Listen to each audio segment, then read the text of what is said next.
yourself seated.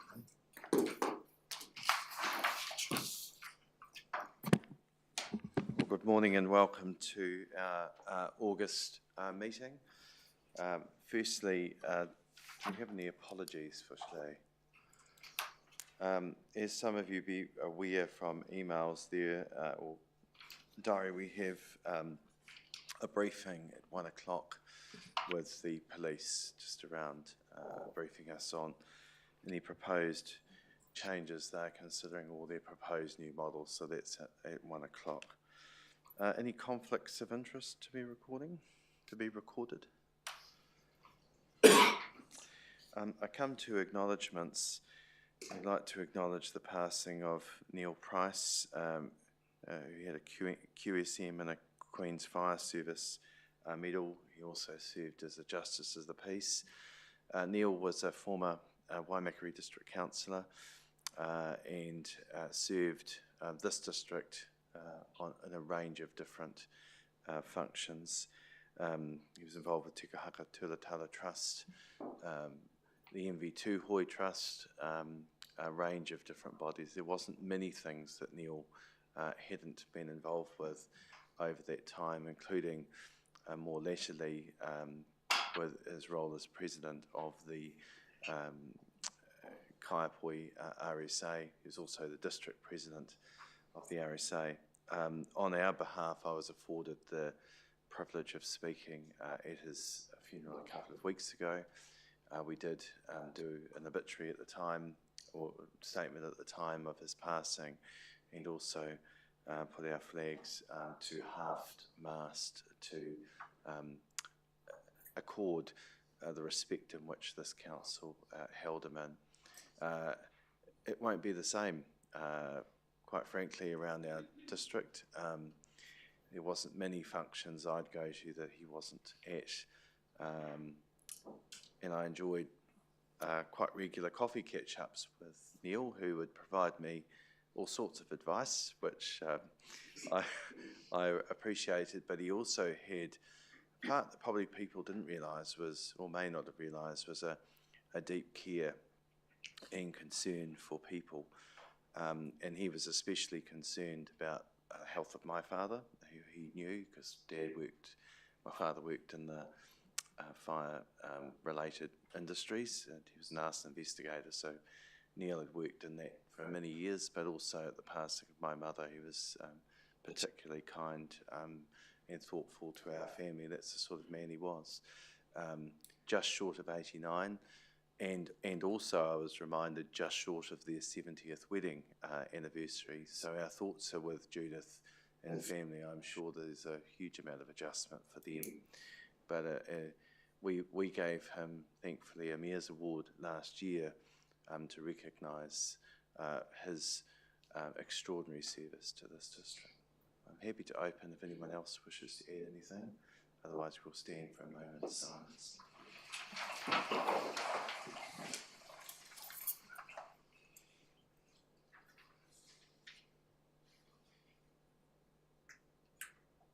Thank you. So we have the confirmation of the meeting minutes, Tuesday the 24th of June. Is someone, any corrections before we? Okay, so is someone prepared to move that they're a true and correct record as per the recommendation? Jason, Councillor Goldsworthy, Councillor Fulton. I'll put the recommendation. All in favour, please say aye. Aye. Contrary, declare that carried. Item 4.2 is the minutes of our meeting on Tuesday the 1st of July. Are there any corrections before we come to that? Someone prepared to move the recommendation?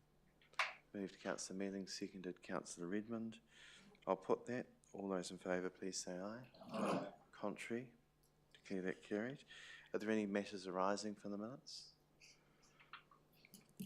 Okay, so we now come to deputations and presentations.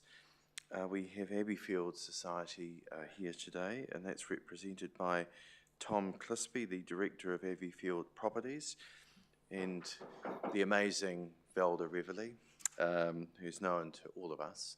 From Abbeyfield Waimakariri Incorporated. They'll share some views on the potential establishment of an Abbeyfields house in Rangiora. It's my intention that we would, well, it runs on anyway, that we'll go straight to that report in 7.1 thereafter. That report is in two parts. There is a PX component relating to some matters which are commercially sensitive, but the principal matters will be discussed in open, which we'd invite members to remain to hear the debate and discussion if they wish.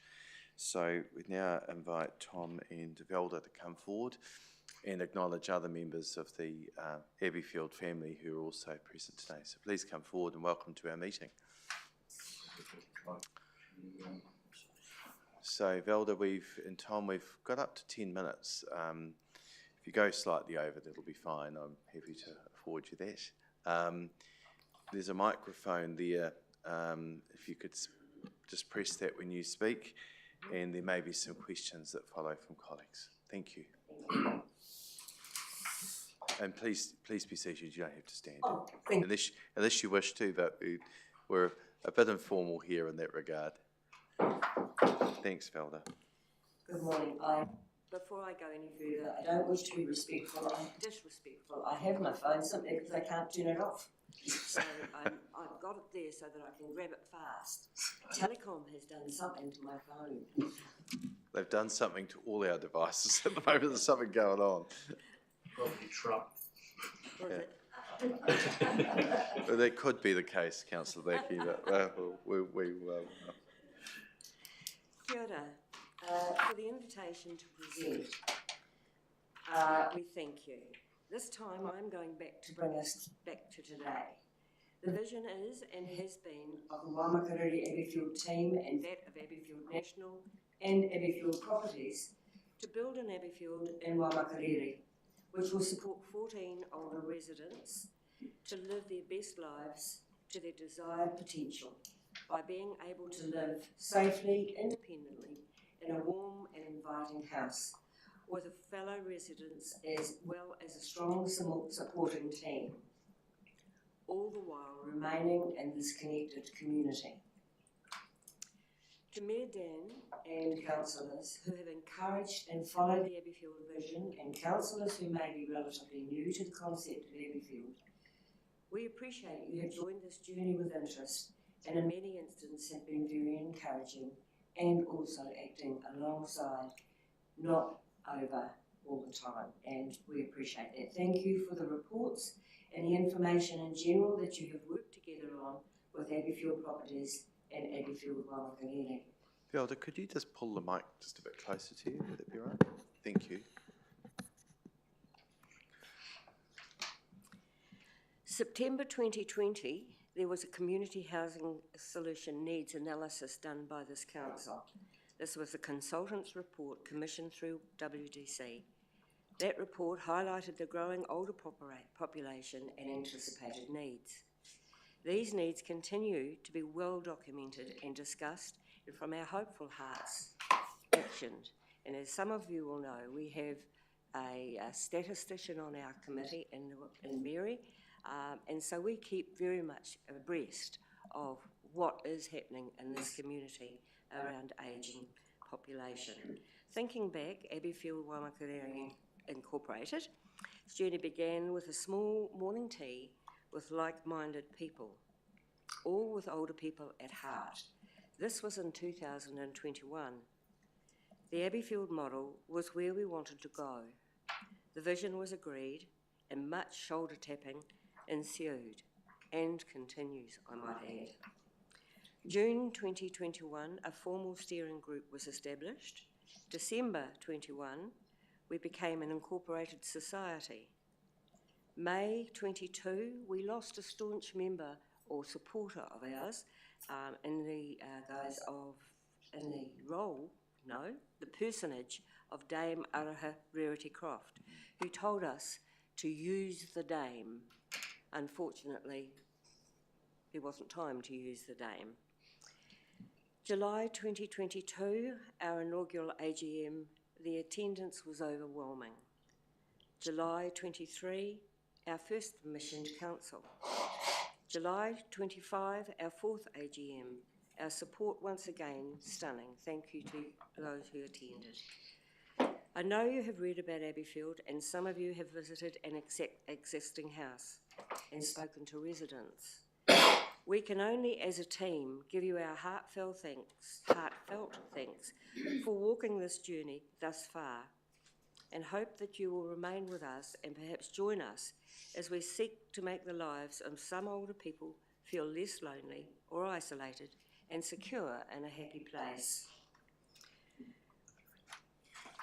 I want to acknowledge and thank the staff at Waimakariri District Council who have deliberated on our request to lease the land. The councillors, as mentioned, Abbeyfield National Office, and Tom here today, representing Abbeyfield Properties, without whom there would be no Abbeyfield, Waimakariri, to this point. From our committee and the members of Abbeyfield Waimakariri, we thank you for your understanding and support and the opportunity to be here today.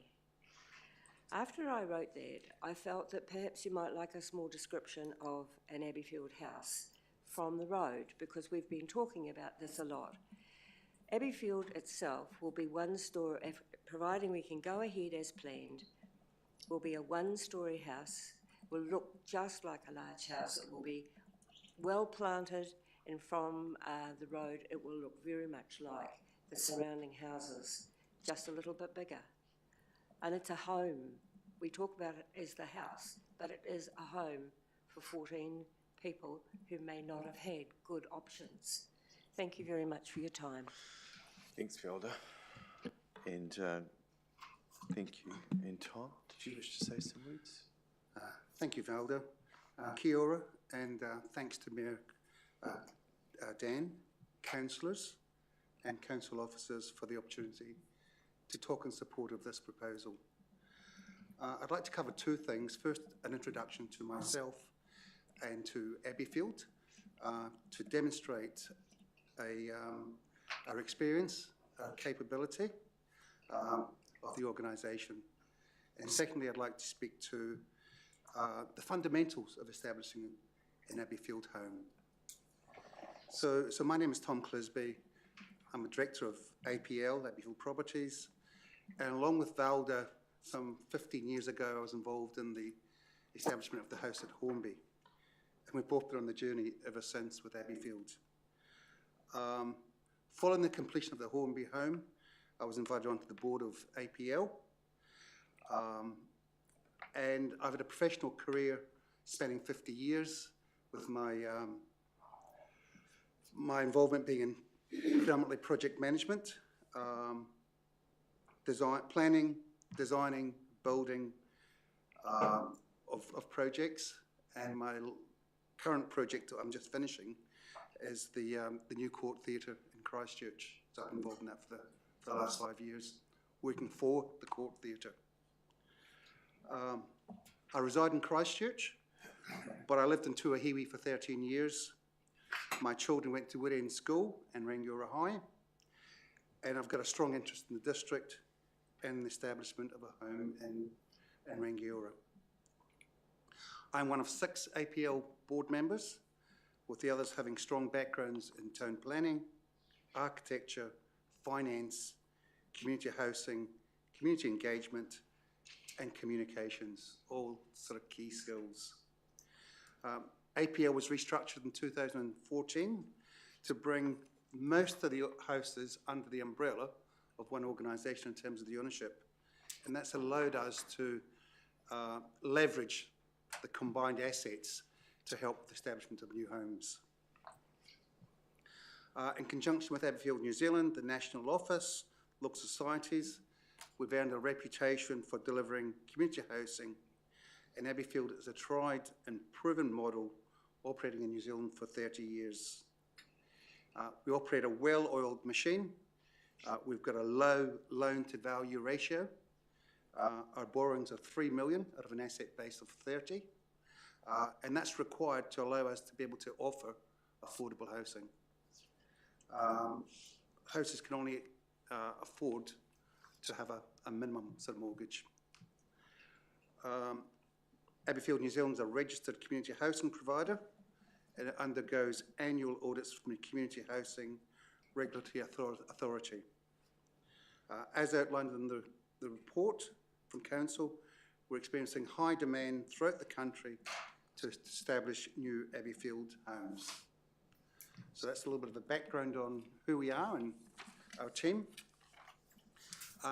In terms of establishing an Abbeyfield home,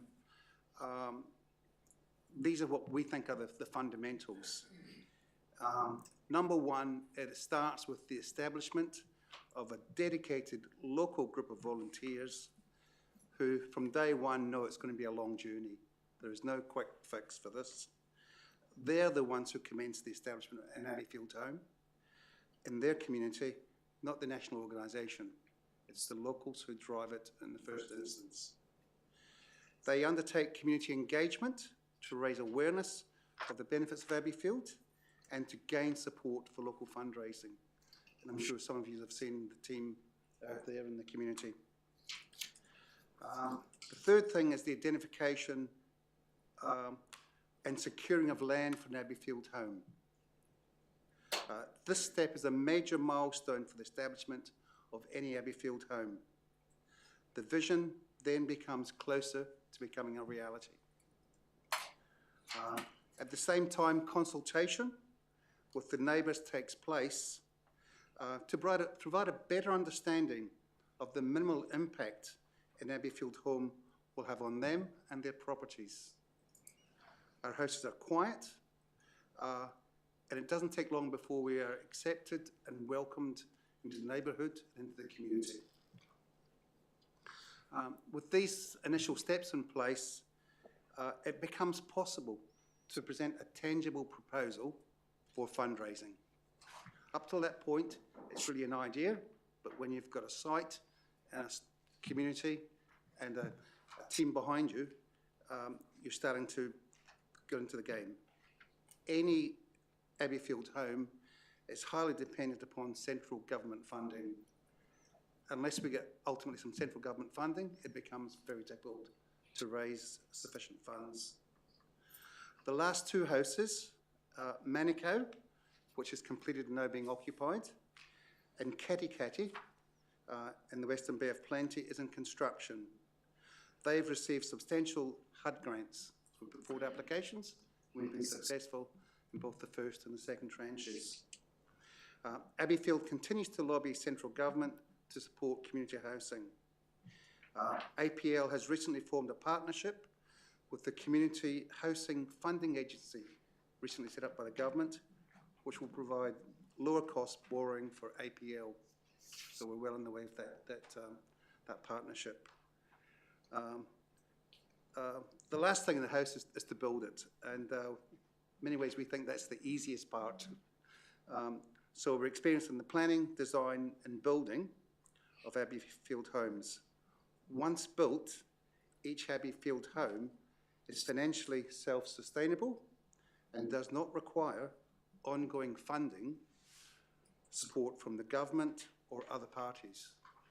It can survive just on the income it receives and the volunteers that continue to work in the house or volunteer for the house. So in conclusion, we thank you for the opportunity to speak in support of our Council's officer's proposal, to which we would welcome any questions from elected members. Thank you very much.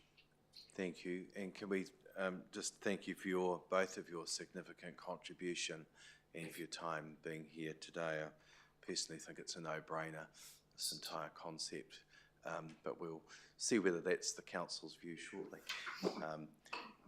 Questions? Deputy Mayor, followed by Councillor Ward. Thank you, Mr. We can Mayor. just keep them brief, so we... Yep. Just a couple of small questions, really.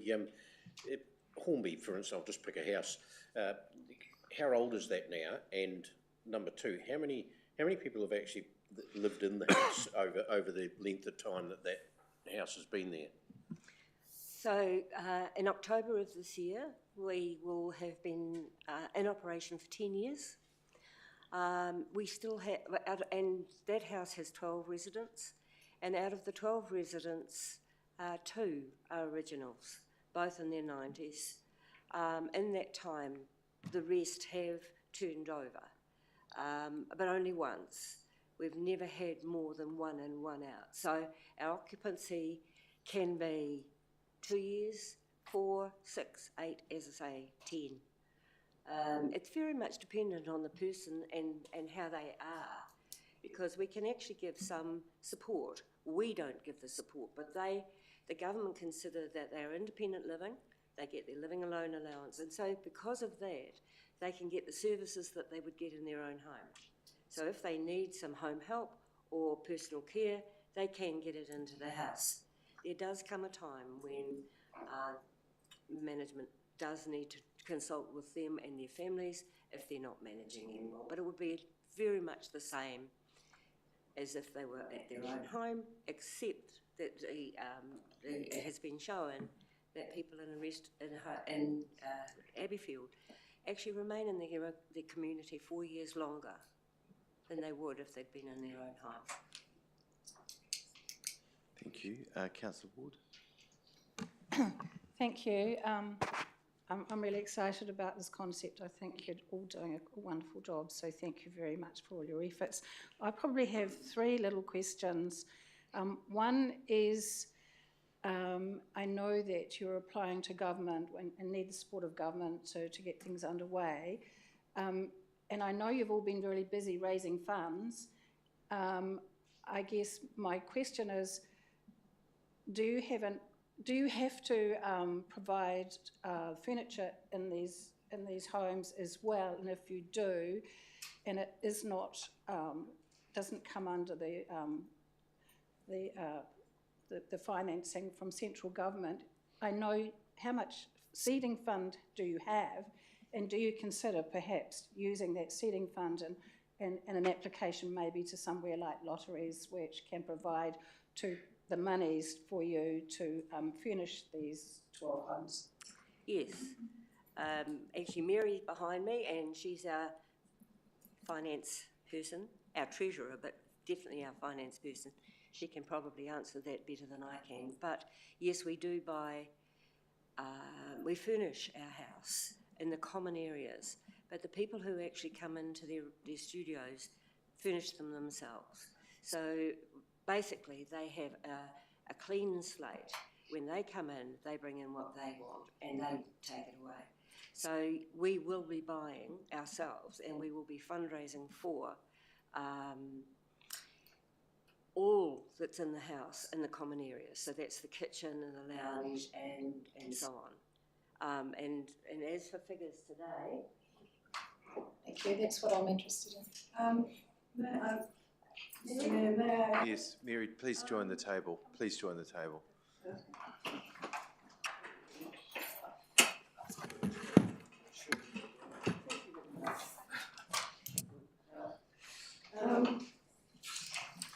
It seems to me there are a couple of ways of sort of thinking about the funding of this thing. Firstly, we've got the house.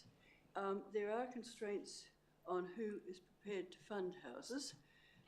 For instance, lotteries doesn't go anywhere near funding residential accommodation.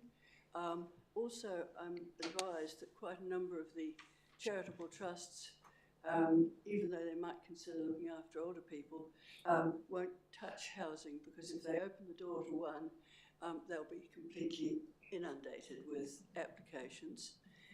As far as the chattels are concerned, the whiteware and even down, I think, to floor coverings and things, there is an opportunity to do a piecemeal set of applications for funding from pokey operations, because they, in fact, fund relatively small amounts, and they also fund on the basis of providing options in terms of the cost of what it is you're trying to put in. So you then have to put forward 2 sets of quotations, and you're pitching for the lower one, and they're invariably going to ask you how much you're putting into this anyhow sort of style. This is the process, actually, interestingly enough, we went through to do much of the funding associated with the croquet club that I drove for them. So, and we see lots of opportunities in that space to tout for the whiteware, for the furnishings that you were talking about, for the communal areas and floor coverings and also drapes and those sort of things. If I can just add to that we see as a joint collaboration between the local societies and APL.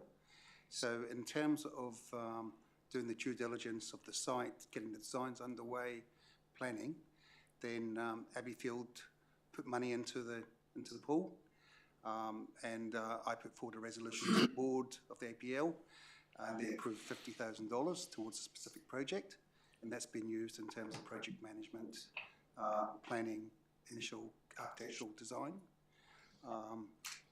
So we recognise that it's quite difficult, and the idea of being APL being combined with a sort of broader, not control, but management of the assets, then we're able to leverage and support new societies. Thank you.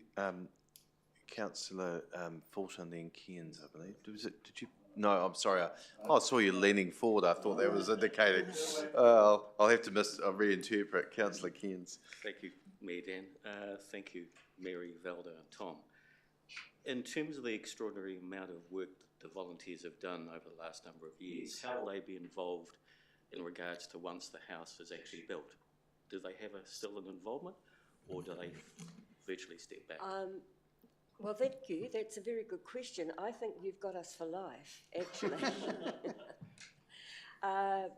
We have the most enthusiastic group of people, and Ellie's behind me, and Mary beside me, and they have worked so hard to not just raise the profile, because we all do that, but with the actual hard work that many of you have actually experienced in the area of catering, and really being out there, we have an amazing team, and none of them have given us any indication that they're going anywhere until this house is at least built.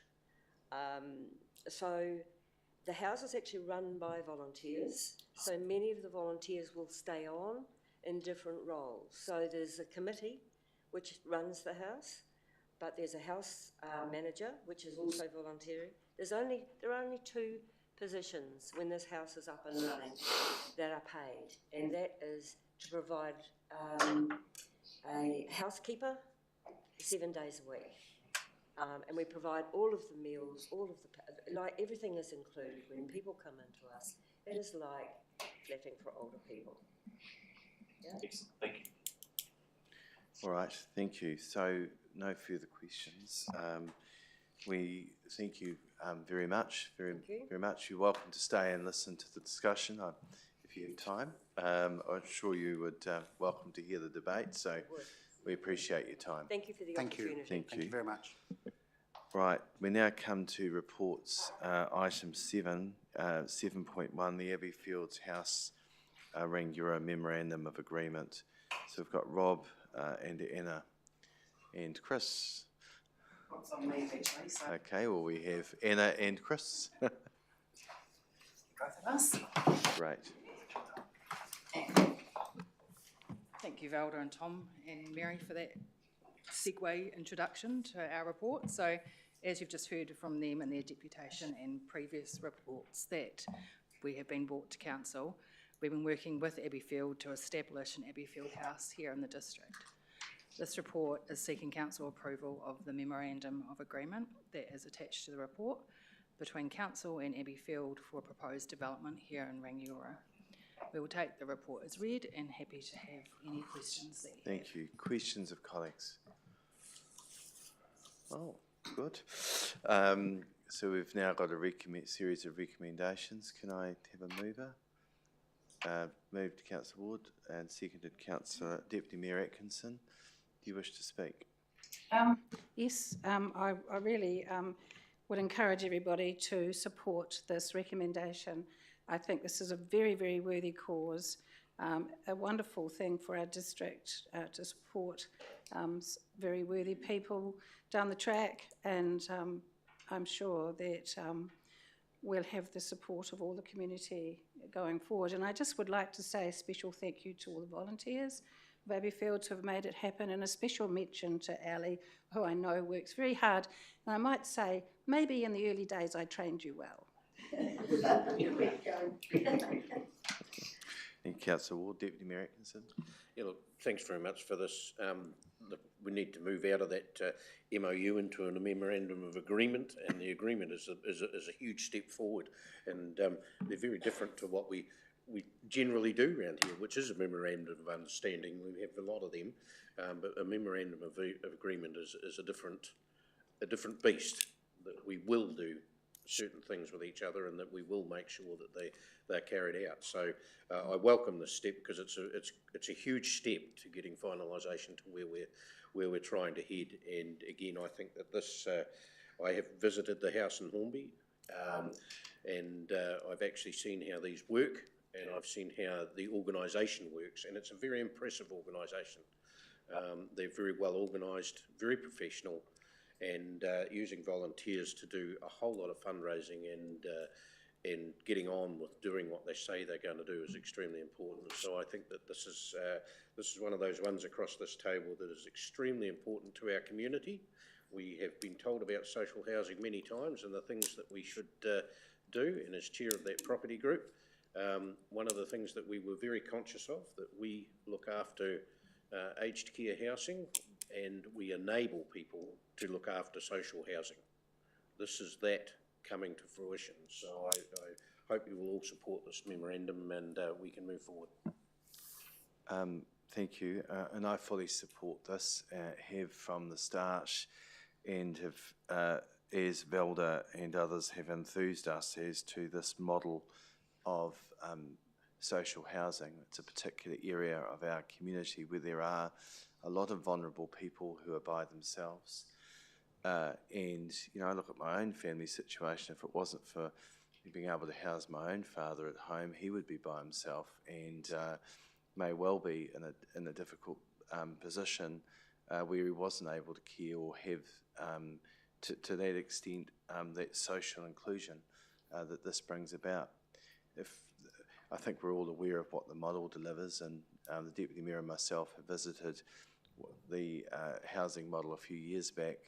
I think it was in the Hornby location, to see how that actually worked, and to see that the residents themselves come together, are provided with meals, with the ability to, while living separately in their own little units, which are perfectly adequate and lovely places to live, but come together for critically not only the meals but the ability to talk and connect with each other. And that's the piece. Not everyone's in the position to afford to go to a Ryman or another model, but in this instance, this provides that. So what we're looking at here is the provision of land which we own, to be secured for a longer term arrangement for the social good of our community.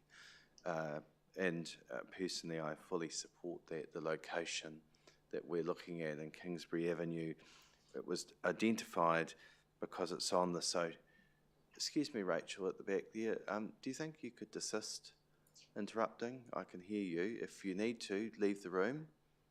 But if you want to stay here, if you could just keep quiet. Is that clear? Thank you. This here in Kingsbury Avenue was identified as one of the sites because critically it was looking at where the bus routes were, the closeness to the health hub, and the ability to connect into the town centre. There are other locations that were also considered, but this is the one that was deemed to be the most desirable. I want to acknowledge the rigour that Mary brings to this, as she always does, with the policy work and the understanding of what's important to build a case. Note Ellie, who's very busy with others as well, providing catering and support to fundraise and making chutneys and jams, which I'm sure many of us have been the beneficiary of buying and enjoying. And also, I believe I see Richard Toland here as well. So I hope I haven't missed anyone from the group. But Velda, critically, you being involved with this does bring a degree of your expertise and support, not only being the house manager, but you're well known to this community, having led Presbyterian support services here, also working with the minibus trust also, which is another critical component of making sure that people who can't easily assist themselves are not left vulnerable and are looked after. And that's what this model is about. Council has a role in what we're doing with our pensioner housing, but this is another to add to our mix of housing, which I know will be is well needed and also supported by, I think it will be well supported by the community to know that we're looking to do this, and wish you all well with your fundraising efforts. Also note that there's been a local, as we're aware, a local provider, Kara, who's also the Goodall development down there on the old Mongateri site, and I think she's doing a great job in that space. So together, between private and public partnerships, we're all working together to look after our community. And this is not asking for specific resource from the council, it's asking for the provision of land, which we have, and to make that available. And why wouldn't we look at doing that to support and make sure our community is as well looked after at a time of life when they need to be? So I encourage colleagues to support the recommendation. Any further speakers? Councillor Cairns. Thank you, Mr. Mayor. I'll be certainly voting in favour of this recommendation. This is a council listening to the community, and I look at the high quality volunteers that are behind Abbeyfield, the waimakariri. They have stood for many, many years raising money to get this house up and running, and I think that this is certainly an easy no-brainer that we as a council are going to be supporting, because we're listening to the community and what they need. And I urge you to also support the recommendation. Thank you. Thank you. Councillor Mealings, followed by Councillor Fulton. Thank you. And thank you to the Abbeyfields folk for coming and speaking to us this morning. This is an amazing model that they have, and we've talked about the benefits that it has in reducing social isolation and providing good housing for people of more modest needs, all of those wonderful things. We as a council do also provide some housing for the elderly, but this partnership with Abbeyfields would deliver the same outcomes as we would on our own, but with no additional cost to ratepayers. And it's actually using land that would otherwise just be sitting doing nothing for the next 40 to 50 years to support delivering better housing outcomes. The land that this will sit on would otherwise just be vacant and just be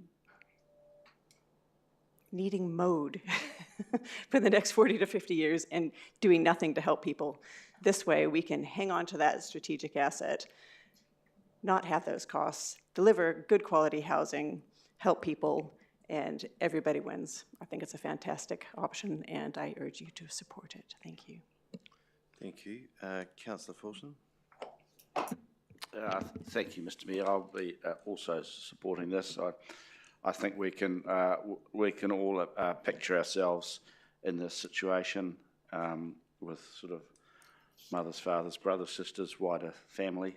I think this is a good example of what is a primary role for council. I know there's some debate out there in the wider council sphere about what's the role of council, and I think this is an example of we can enable people to do what they do best, and enabling is the key here, that we can use the provision of what we already have in our own resource to make this land available to for people can to some extent help themselves. And I don't say that lightly. That's recognising all the work that goes into that care.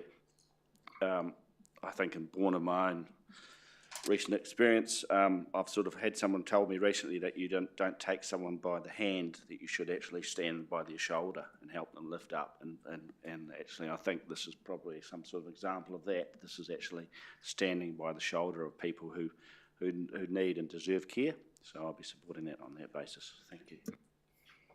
Thank you. Any further speakers? Right of reply, Councillor. Thank you, Mr Mayor.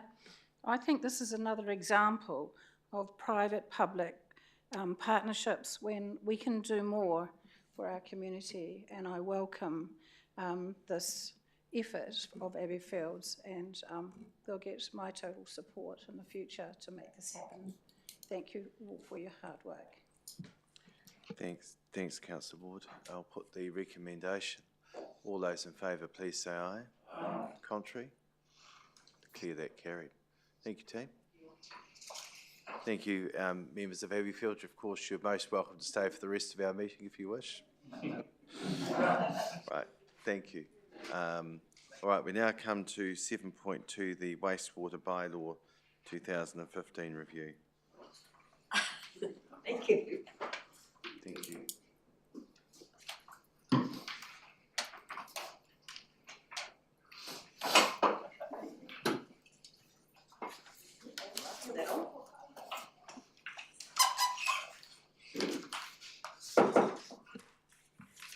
Good morning. This is not quite as exciting as the previous item on the agenda, but it is also very, very necessary. I'm reporting on the 2015 Wastewater Bylaw Review. I will take the report as read, and the main thing we are seeking today is for approval of the review and asking the Council to endorse staff to investigate the potential to establish separate wastewater and trade waste bylaws.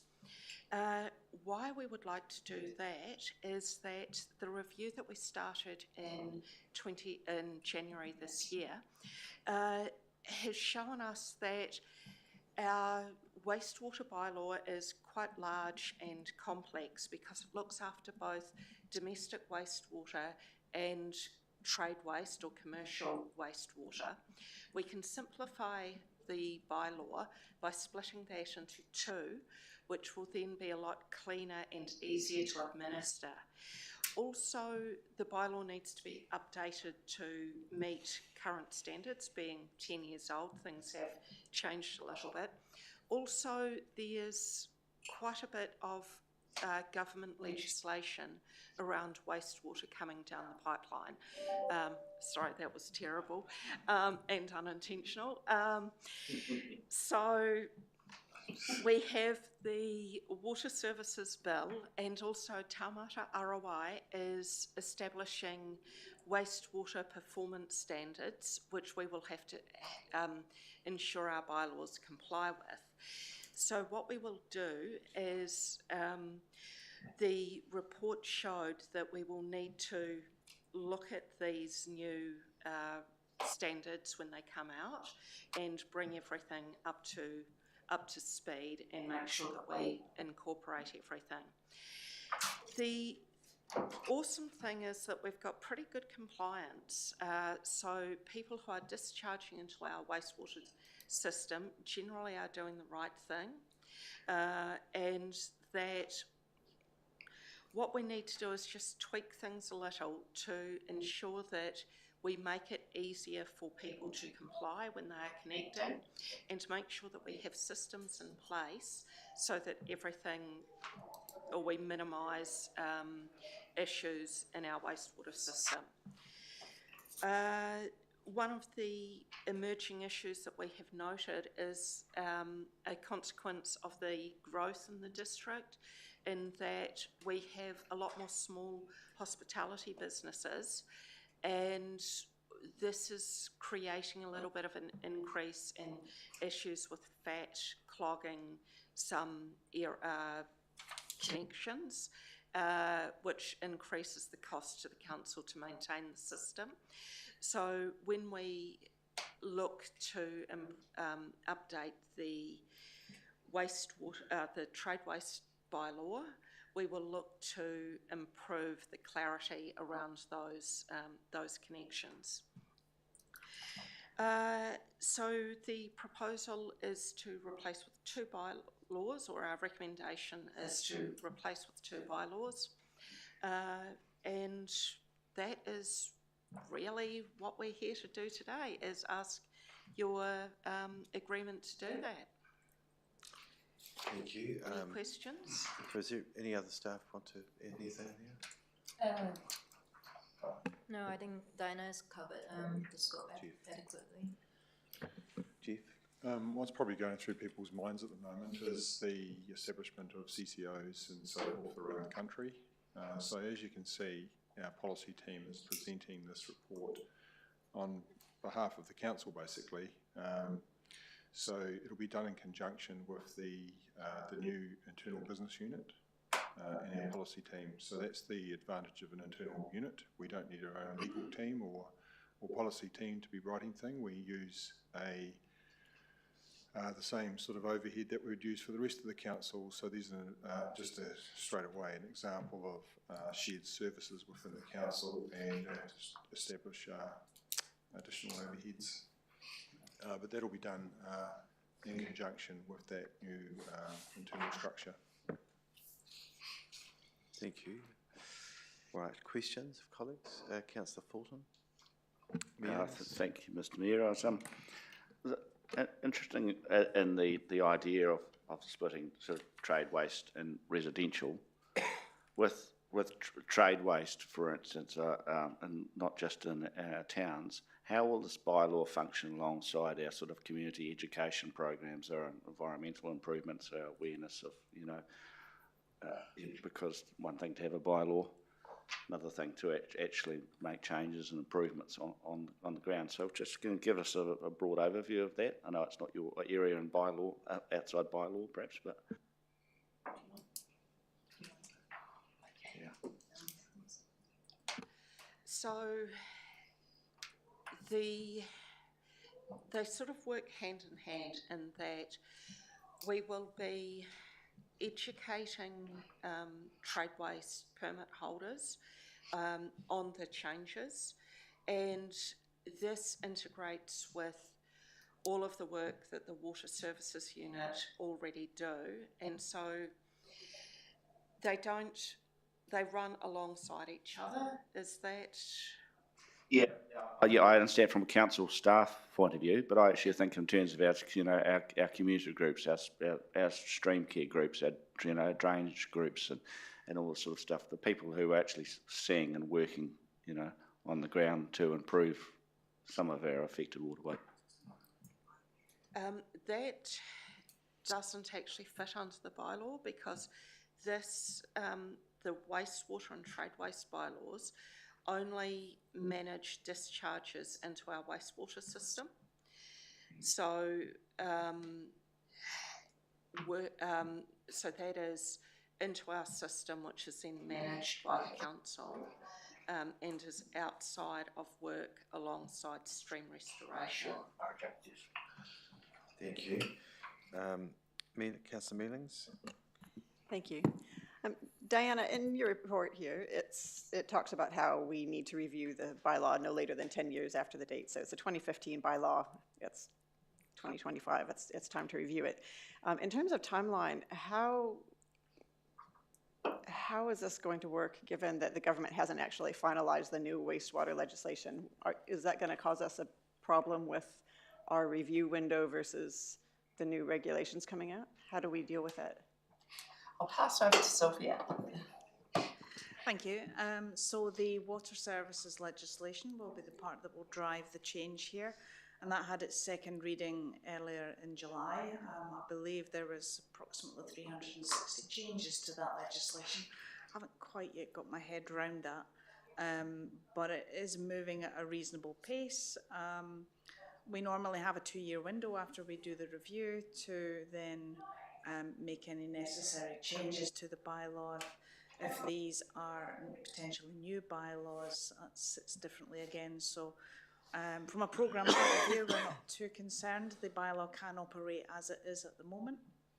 And I think the work that the team are looking to do here is perfectly timed in terms of the changes that are going through at the moment. So I think as council we'll be well placed. No, that's great. So we would come up with the new iterations of, if we choose to do two, for instance, that we would come up with those new iterations and then just fine tune them as needs be. Is that what you're saying? And that's all within legislative envelope that we need to work in? So the new legislation allows for water related bylaws, is named in that. So we'll keep monitoring that because obviously they're not at the final stage yet, and understand any changes, and obviously be able to adapt the bylaw development to include that. Great, thank you. Yeah, I was just thinking of the timing, like the story of our lives, I guess, doesn't necessarily match up. So thank you. Thank you. Councillor Blakey. Thank you. If we're going to split discharge into trade and domestic, how will that work with a either semi-rural or urban situation where there's a business where you also, the owner of it is also living on the property? Will a trade bylaw take priority over the domestic bylaw, or how will it work?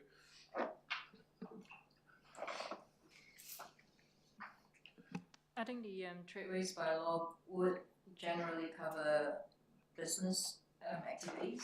So in a semi-rural or rural setting, if they're connected to the wastewater network, so I would say that so that might be a bit rare. But then if they are connected to the council wastewater system and they are conducting a commercial activity, then we'll be reviewing on that basis, applying the trade waste bylaw. Councillor, sorry, do you have any further questions there? Councillor Fulton? It's actually just a related one. Thank you for the question. What about agricultural waste runoff point source into our public waterways, our drainage channels, our irrigation channel? Is this out? Where does it sit for basically agriculture? I'm thinking in terms of primary industry. Runoff. Runoff into streams is not covered under this bylaw. This is only to wastewater that is connected to our wastewater system. Right. So if your agricultural waste, say silage pit runoff, dairy runoff, those are all managed on farm. So they are not covered by this bylaw. So as long as there's not a pipe to a public conveyance, then it's not applicable. So thank you for that. Any further questions? Got a series of recommendations. Is someone prepared to move? Councillor Goldsworthy, seconded. Councillor Blakey, do you wish to speak? Councillor Goldsworthy. Thank you, Mr. Mayor, and thank you very much for the report. Reading through it, it became very clear that it could be quite confusing depending what you're looking at. So I'm all for to support the demystifying of compliance and making it easier for people to understand. So thank you for your work. Thank you. Councillor Blakey. Nothing to add, thank you. Any further speakers? Councillor Williams. Yeah, thank you for this. I think it might have been a wee bit of confusion of wastewater. I think we talked about sewage rather than drainage runoff. So I think it's quite important to have a good distinction between wastewater and sewage, because I think some of the conversations here, people were thinking drainage was involved as sewage water. Thank you. Any further speakers? Right of reply, Councillor Goldsworthy. I'll put the recommendation. All those in favour, please say aye. Aye. Contrary. Declare that carried. So next is 7.3, which is the South of High Conceptual Development Master Plan. So it's Hiker and Hiker. Nice to see you. Good morning and thank you, Mr. Mayor. The purpose of the report in front of you today is to seek the Council's endorsement of that South of High Conceptual Master Plan. That's of course the area in Rangiora that's bounded by Alfred Street, Percival Street, Queen Street and Victoria Street. So this follows a very recent workshop that we held with yourself and the Rangiora Ashley Community Board in June, where we provided you an update and shared that draft master plan. It also follows considerable landowner, elected member and internal stakeholder engagement, including various meetings, workshops, sharing of the draft master plan and so forth. The report outlines several drivers for creating this master plan, including the Rangiora-Tāseta strategy, and of course opportunities to deepen and intensify land use in this key block of land, and particularly recent catalysts through at-scale developments there. But essentially the purpose of it is to provide a considered and informed plan for development opportunities going forward that respond to growth. However, it is really important to note that it is flexible, it's long-term, and it does not impact on property owner rights, but rather it's a platform for discussions for future opportunities between key players. I'll take the rest of the report as read and happy to take any questions. Thank you. Any questions of colleagues? We've got a recommendation here. Moved by Councillor Cairns, seconded Councillor Walsh. Do you wish to speak, Councillor Cairns? Albeit briefly, thank you, Heike, for the work that you put into this. I was involved in the workshops and workshop by design process, and I actually thought that was just a wonderful to actually have all of the building owners and those involved all in one room and talking about these sort of concepts. And it was just, that's the sort of thing that we should be doing more often, I think. Having those business owners, those people that have got large influence within the community, getting them together, and so as they can actually influence some of the decisions within council. Thank you for leading this project. Thank you for bringing it to council, and I ask that everybody else also votes in favour of the recommendation. Thank you, Mark. Thank you. Councillor Ward? I just also want to say it was a pleasure being part of the debate and the discussions with you, and thank you for your work. And it is very important that we look to the future, but we also keep the door open because situations change. So it is a platform for further discussion. So that's really, really important, but at least we've made a start, and there's a line in the sand and something to work from and onwards for. So thank you so much for your work. Councillor Mealings? Thank you. Look, this is a very high-level aspirational plan, but we need to do this. And as they often say, failure to plan is planning to fail. So we've got that part right, and we're on the right track. And laying out what we see the future as and giving some nudges as to what the possibilities could be will lead to much better outcomes. So thank you for your work on this. Thank you. Deputy Mayor?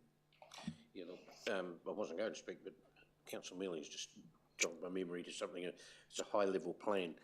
Most of these high-level plans, and yesterday we had a meeting in Kaiapoi, most of these high-level plans do actually get ticked off. I look at the Kaiapoi Town Centre and the Rangiora Town Centre plans. They work. Most of the ticks have been done on those, and we even talked about next term whether Kaiapoi needs another town centre plan, because most of it is actually done. So they don't just sit on the shelf like people suggest they do. They actually, the work gets done inside them. So it's very important to have these plans to give some people some guidance, and Councillor Ward's right, things change all the time. Without the right people's input, you can't change things and influence things and move forward as you should. And we talked about this block some time ago, how we could see the organisation in it, or how we'd like to see it, but had nothing to put to it. And now we have that, and it's only a guiding line, but they do work, and it does happen. Thank you. I just reflect on how we got to this point was actually the requests that were coming from, it was really where the Chemist Warehouse is now, or Bargain Chemist, whatever it's called, came and was looking for some land, and the Deputy Mayor and myself met with an owner in the area who was just really insightful to listen to their reflections, and that's what we brought back to here by workshop, was the concept of actually coming up with a master plan before we make any decisions, so that we've always got that as a guide. So if requests come up in the future, and Fire Brigade, other things have got aspirations, we know where we're sitting. We're also getting in with getting the landowners together and understanding what their aspirations are was also important. Who knows what happens in the future? That's up to respective property owners, but if we don't have a plan of what that might look like, then we, run the risk of making perhaps the wrong call. Think of all the work that we've done in our town centres to date, and I think Kaiapoi, Rangiora, particularly, just for example, are the ones where we have planned and done a lot of work there, and we're proud of those decisions actually, which led to some great outcomes and some property acquisitions to ensure that parking is protected, that we've been an enabler in the space that's got property development going, and we've stepped back where we've needed to let the market take care of that. But the one on the corner with the BNZ Bank is still one that is one that I'm pleased we did retain as long as we did, and put the protections in there in the sale so that we hopefully will get a good outcome. And I'm hopeful that that sod will turn any time soon, as the longer it sits there, the more questions I have about slip lanes and greening the corner and other things which some would like to see. But from what I understand, that's not far away. But over here, that's a really strategic part of our town. So having a plan there that we can make sure is hopefully developed to in the future is worthwhile. So thank you, Heike, Simon, and all the team that have helped in that journey, and also to acknowledge the elected members and our community board's support for that plan to be developed. Any further speakers? Right of reply, Councillor Keynes. Thank you, Mr Mayor. Albeit briefly, I actually felt that this process brought the landowners together and effectively they could actually, instead of working in isolation in silos, they could actually work together and actually add a greater deal of value to the actual town centre and make it more vibrant and a place to come and visit. So I think that, it's a really good idea of actually having a conceptual development master plan. And thank you for the work that you've done. And I encourage all of our colleagues to support it. Thank you. Thank you. Put the recommendation. Excuse me. All in favour, please say aye. Aye. Contrary? Declare that carried. Thank you. We're now at 7.4. So that's Sylvia. Hello.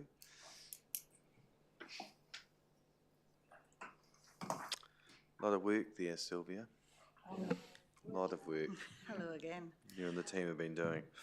So this is the third time this year that I've done one of these reports. I think it's a good way to put forward a number of submissions that we do within a fixed period. So this report today covers reports for May, June and July, noting the last time I reported to the council on this, I think was a meeting on the 6th of May, something like that. And even as we put forward this report today, you'll be aware that there are other submissions that staff are working on at the moment. It does feel like our process, which I reported on at the May meeting, is quite well embedded now, and that we are in a position to be able to workshop with you on topics and gain your feedback to help prepare those submissions, and we always provide that draft for your comment.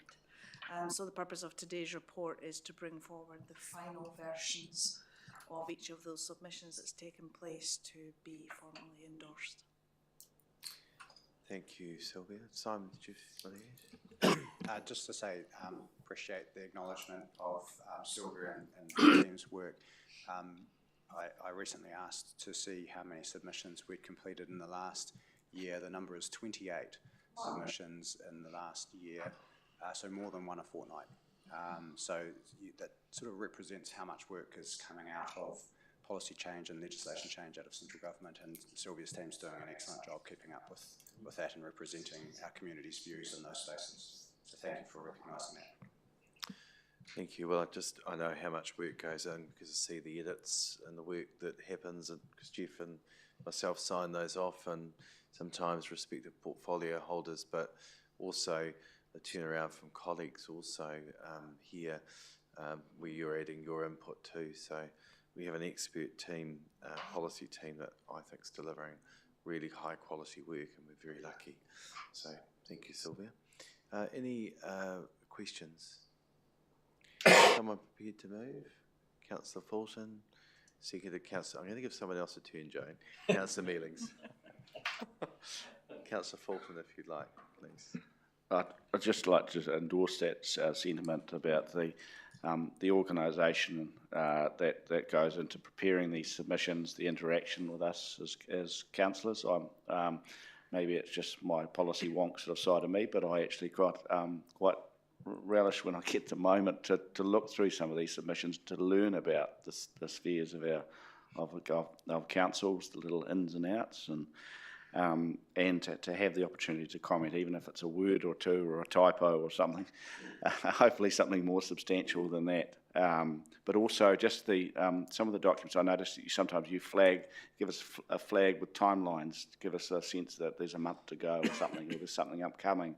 And it's really just in the corners of our mind. I find it very useful to be able to know that there's something coming up.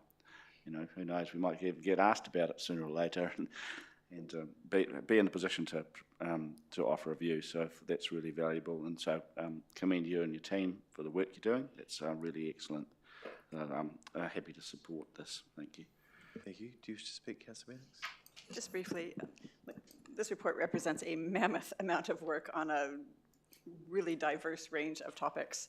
And all I can say is hats off to you. Thank you for that. And I really appreciate the way the team also integrates the feedback that we give into these submissions, because I can see several of them where things that, you know, I and my colleagues have raised have been neatly woven in there to get across the flavor of what this council and our communities want and need from us. So thank you for your work on that, and happy to support it.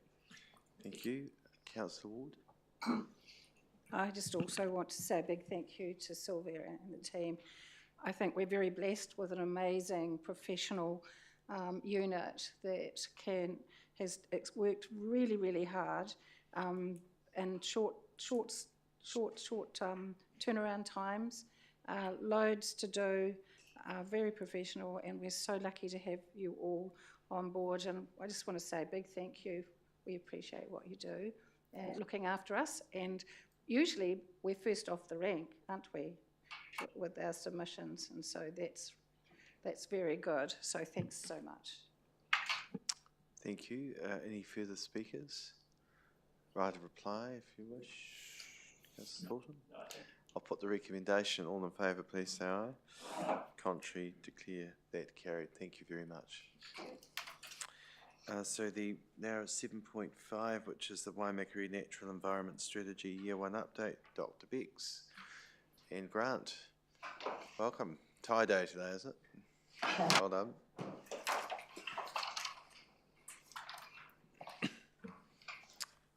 Thank you. Just when you're ready. So the report that you've got in front of you is an update to the first year of the implementation of the Waimakariri Natural Environment Strategy. As you're all aware, that was adopted through the 24 long-term plan. And it goes some way to supporting healthy, wealthy, happy communities through the provision of ecosystem services. Obviously, we all know that we're being in a time of change, both externally with lots of different changes coming from central government, and also internally with the changes within our council. But I'm delighted to say that 91% of the actions have been started and are set to be completed on time. 9% were on hold, and they'll be started this year. And there's been lots of highlights through this first year of implementation. We've had a wealth of research projects start, which are looking at restoration planting, looking at the abundance, distribution and equity of green space. And all of these projects have been started based on the partnerships that us council staff have with the institutions who are doing the research. We've had lots of on-the-ground action as well, which is all contained within the report. And one of the successes for the biodiversity team is the monitoring programme, which we are just putting into place for our SNAs, for our natural reserves and our restoration plans. And this will gather information on the ecological data, but also the community inputs into those projects. I'll take the report as read and happy to answer any questions. Thank you. Grant, have you got anything you want to add? Okay. Bex has summed it up well. Thanks, Bex. appreciate all the great work that you and the team do. Councillor Fulton, Councillor Kearns. Thanks, Mr. Mayor, and thanks, Vex. Just in the course of your talk there, I wondered about national reporting standards, and like we used to do 5-year checks by government, and they used to, they sort of monitoring the quality of our fresh water and all sorts of other things. We don't. I think some of these have been scaled back or reduced. We don't have these sort of 5-yearly benchmarks. Does this mean that we really are on our own doing this sort of stuff ourselves? No, we're not. We have the support of the Regional Council, so the Regional Council is tasked with helping us to monitor our biodiversity across the region and also the water quality. So no, we're not on our own, but it's really good for us to have our own data, just so that we can improve our operations, if nothing less. Thank you. Councillor Kearns, please. Thank you, Mr. Mayor. Thank you, Bex. It may come as no surprise, I'm going to ask you a question about the ARA research, integration and maintenance of food forests. Can you explain what the outcome would be with regard to that research, please? So this is a great partnership that we have with ARA, and every year, sometimes twice a year, the master's students, it's a master of sustainability, they come to us and see if there's anything that we need research doing, looking at. And so this year we said, what about looking at food forests, looking at not only the benefit that they have for community, but also delving a little bit deeper, looking at case studies into successful food forests, what makes them successful, where the pitfalls are, to eventually shape some kind of implementation plan to make it easier for success to be found in the food forest space. Sweet. Thank you. Thank you. Any further questions? Okay, Councillor Blakey wishes to just check there's no other questions. Any other questions? So Councillor Blakey's going to move, seconded by Councillor Mealings. Thank you, Dr. Bex. 90% underway, excellent start. It's a very ambitious program, as we all knew when we put this together, but congratulations on getting the ball rolling. And you will note on budget so far for year one, which is kind of amazing, but well done you. And I like the emphasis on education and the community support that you've emphasised there, because if you haven't got the public on side with this, it falls over, basically. So you're doing very well in getting the general public on board.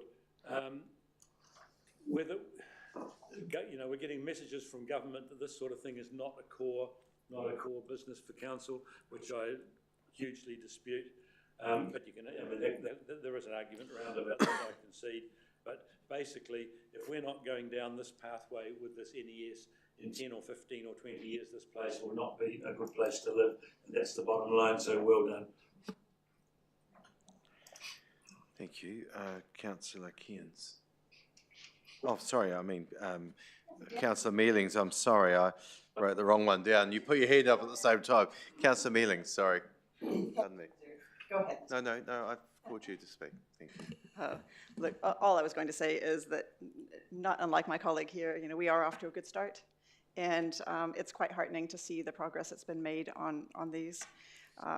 This is quite a comprehensive strategy, and the implementation plan obviously is as well, and there are many facets to it, therefore many actions, 132 actions. So there's quite a lot to collate, and you've done a really good job of putting that together in this report.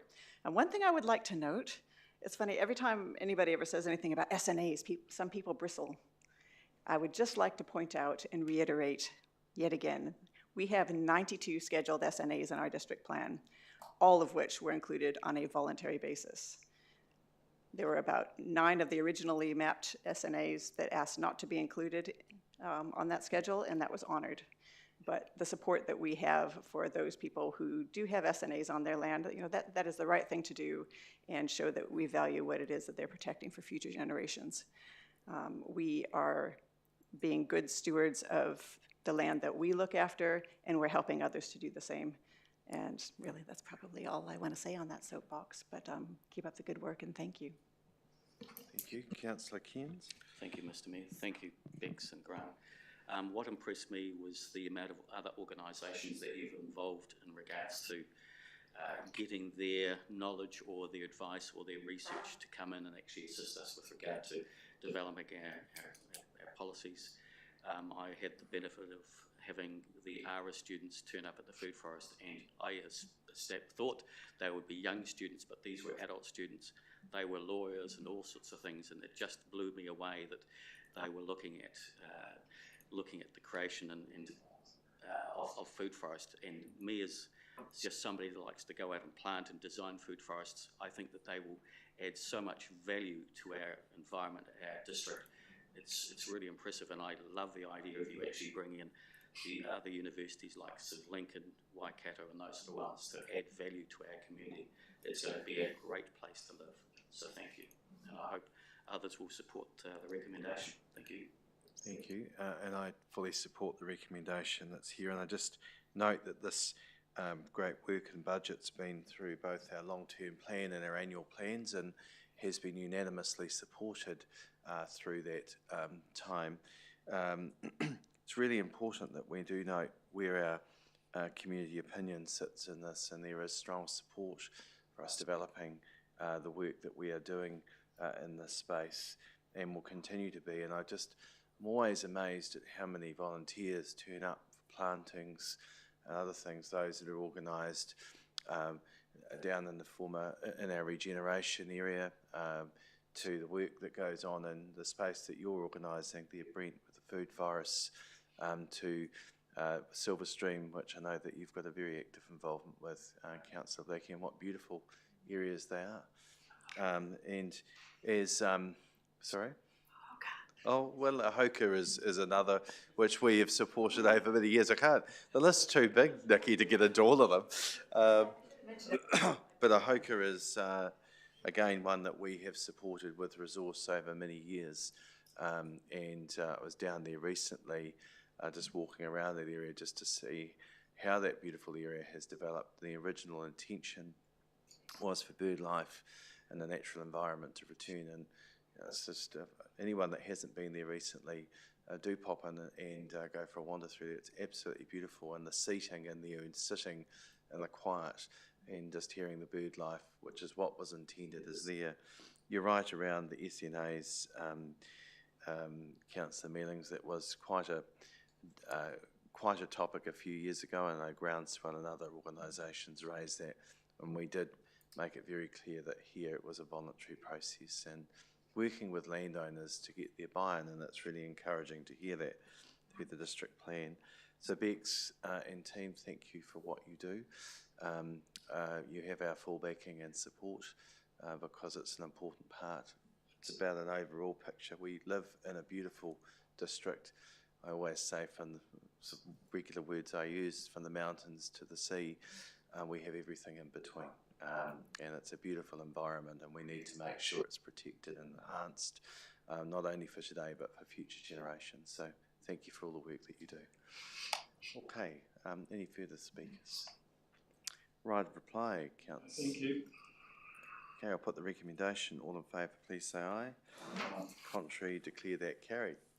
Now coming to a least controversial item on the agenda, elected member remuneration. Sarah. Thank you, Mr Mayor. This just brings to your attention the Remuneration Authority's set rates for the lead up to the end of the term. The new council will determine the final details of councillor remuneration that's listed in column 2 on the recommendations. We also have updated the elected member policy, and the main change there is the adjustment of the fuel mileage rate. The latest rates that are listed in the policy actually come into force on the 1st of September. They've done an adjustment with the IRD in line with that. So once council approves this report, a copy of that policy goes to the Remuneration Authority to close the loop that they are aware that everything has amended accordingly. Happy to take the rest of the report as read. Thank you, Sarah. And there was just an update that came out this morning, just before, is that right? There was an email of the elected members' expense policy. Oh yes, that was just the showing the track changes on the expense policy, capturing those new mileage rates. They have now split the petrol and diesel into two separate categories. So in the email that's come out, it's from what I could see, there was just some minor edits to the document, and as I say, the rates for the mileage have changed. Right. Okay. So if there's a chance for members, if they want to just peruse that briefly, I'll give you a couple of them, perhaps a few minutes just to cast your eye over that before we approve, because that's for sign off here, Sarah, isn't it? Yes. So maybe just have a brief look through that, and we can come to questions. If you want to, if I give you 5 minutes, and then we come back to questions.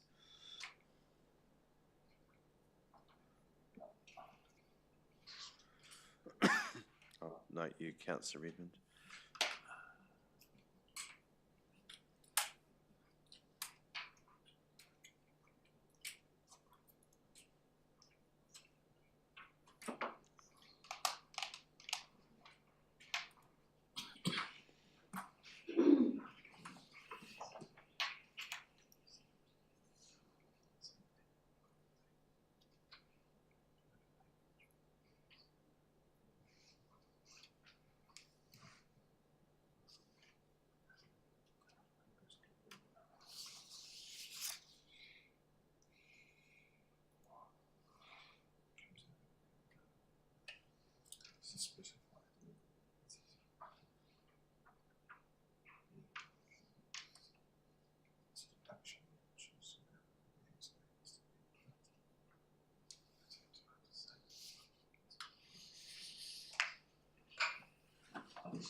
All right, has everyone had a chance to have a look at that? If you have, Councillor Redmond. Thank you. Thank you, Sarah. In terms of the update, is there a definition? I notice in terms of the determination, it referred to a hybrid vehicle. We don't have a hybrid in our policy. Are we able to determine our own classifications? I would have to check that, but it will be in line with the IRD's determination. So you're either fully electric or you're a mix of electric petrol, which would come under the PHV class as well, would be determined as a hybrid. So you're either straight petrol, straight diesel, a mix of electric petrol, or straight electric now. So they've broken out. Okay. Sarah, I think Councillor Redmond is referring to the classes, so I think we just have to update the policy to include the determination. Yeah, there's a classification there for hybrid. I don't think it's in the policy. Well, the petrol hybrid vehicle doesn't necessarily correspond with the road user charge classifications. So the definitions may not be consistent. I just noticed on the policy on 5.8.4, there's a B and then there should be a C with the 80 cents kilometre heading there, and then D would be the electric vehicle one. So the fourth paragraph down would be the hybrid rate. Yeah, that would just be amended in the policy. Yes, why I ask is, my vehicle, what classification does that fall under? Oh, sorry, my vehicle is an electric vehicle with a petrol generator for emergencies. Petrol hybrid. It's classed for road user charges as a PHEV, but there's no provision for a PHEV, which is different from... A PHEV would be classed under the hybrid banner. Right, but for road user charges, it's not classed as a hybrid. We can clarify for you, but you will find that it will be under that hybrid class, because it is not pure electric, it still has that backup. I assume the remuneration authority have turned their mind to that, Sarah, so it might be an offline conversation. As I say, it will be in line with the IRD that they correspond there. Thank you. Sorry, just clarification. I think they're classified exactly the same as where I see it. It's just that once you go to 1400 with the hybrid, it changes the rate after you go to 14,000 K, sorry. So both reimbursement rates were 104 and then they go up to 119, I think it is.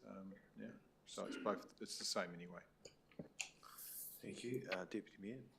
Hey, can I just 5.8.4, petrol allowance $1.17 a kilometre, diesel allowance $1.26 a kilometre. Is that right? It is. It will be taking into account your mileage as well, your buying of road user charges. But it is as per the determination that came out last week. That is also in your agenda as attachment 3. Seems very strange. Strange to have diesel return higher than petrol. It's not just that based on the diesel petrol price, it's based on the running of the vehicle price, and I think traditionally the diesel's been cheaper, but for some reason the diesel's a lot higher now, maybe in relation to a number of factors like cost, the maintenance of the vehicle over a period of time versus the other vehicles. But yeah, it was a surprise to me as well, but that's what they've determined. And this is the first time they've split petrol and diesel out, so we'll be amending the forms for mileage claims. Sarah, just under 5.7.1, I think that I was just consulting with the CE, but I think the wording there may be a little incorrect just at the end, because while there is FBT, it's paid for fringe benefit tax. It's not directly by whomever occupies this office if they choose to take a car. There's a deduction that's or an allowance that's paid, so you might just need to update that wording because it's not directly paid for by the individual. We can amend that to account for the deduction. Yes. Thank you. Is there any other questions? All right, so Councillor Fulton. Just a couple of things around the childcare allowance. One is how do we determine that figure? Is it indexed to sort of childcare, sort of kindergarten care rates, industry standards, sort of something? Because that's $7,500, and I appreciate it has proposed to rise, but it's $7,500 over 3 years. No, per year. Well, so per year? Per year, so it is indexed, okay. Yeah. We have had a handful of members use that allowance since it came into being a few years ago, and none of the claims have been anywhere near that region. I'd be lucky if they were over probably $1,000 of claims, and it is a fair and reasonable babysitting type fee. But if you have situations where one of the people in the family, like the spouse, is making financial sacrifices on behalf of their partner, maybe giving up work opportunities or whatever, rearranging their personal circumstances, that money can't be paid to that spouse, can they? No. So there is actually there's a real cost.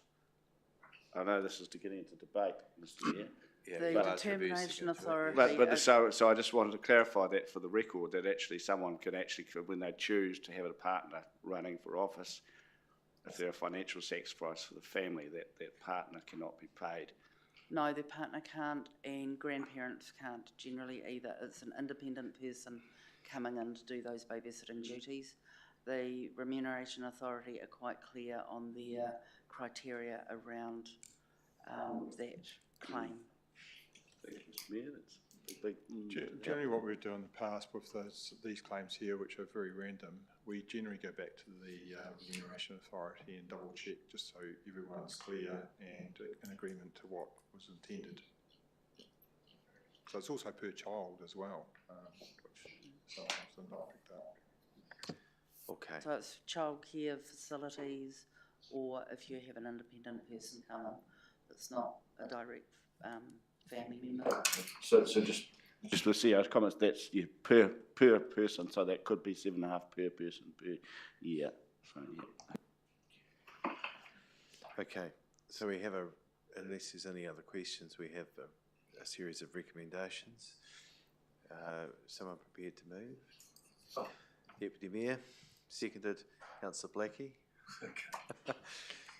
Two don't have a conflict of interest with respect to it. It would appear from nominations on Friday. I was hoping you'd both change your mind, but never mind. Do you wish to speak? Just the normal Hardy annual, really. You've got no choice. This is imposed on you. If you want to give it to a charity, you can give it to a charity. It costs the council, costs the ratepayer, costs the taxpayer. And that's the way it is. So it always seems silly to me, as I've said every year since I've sat around this table, that we vote on this, and why it just can't be, if it's imposed, then it's imposed, end of story. So I don't understand, and never have been able to understand, why we have to have the vote on it. But there you go, it is imposed on you, that's what it will be. So your choice is from there, whether you, if you don't accept it, give it to a charity. If you do accept it, good on you, you're well worth it. Great. Thank you. Councillor Blackie? I'm happy to see this increase. I think it's been long overdue. You might have seen Marty Drysdale being interviewed on telly the other day after his year as Tauranga Mayor, and they said, what's the major thing he's discovered? And he said he had no idea how much work councillors did, and the public don't have no idea how much work councillors did. And in support of that, here's a good example today. Our agenda today is 1,000 pages. It is a very, very big commitment, and although nobody's here for the money and it's well established, it'd be nice to be remunerated at somewhere above the basic wage, which is about where it comes out if you divide the hours you put in a year. And the other thing I'd just briefly comment on, Sarah mentioned it about babysitting. What's her name? McLean from Julia McLean. Yeah, McLean, who's been banging this drum for a long time. This rise that's coming in sort of covers that, not directly, not focused, but there's enough extra money in the coming the way of a councillor now, which will cover babysitting, whereas it didn't previously. So in terms of encouraging young people and young women especially to get into council, a little bit more money in the pot can only be a good thing. Thank you. And I support the recommendation and what's there, especially the remuneration for councillors, especially, and it takes into account the growth, that we're a growth council, and the workload. I remember the days when I was a councillor, trying to carry a job as well was really hard. Was really a really hard balancing act. So especially with the pressures and workload that's on councillors, and the requirement and the ability for you to be able to attend meetings, to go to portfolio briefings, it's a big job. So the recognition of that in there has been independently assessed, and it is what it is. So I'm supportive of the recommendation, and it's important that people are compensated for the work that they are actually performing. We want to make sure we attract the right sort of candidates to stand, and that they are fairly looked after with respect to their costs, so that they can do their job to the best of their ability if the public make that decision for them. Thank you. Do you wish, sorry, unless there's any other comments, Councillor Fulton?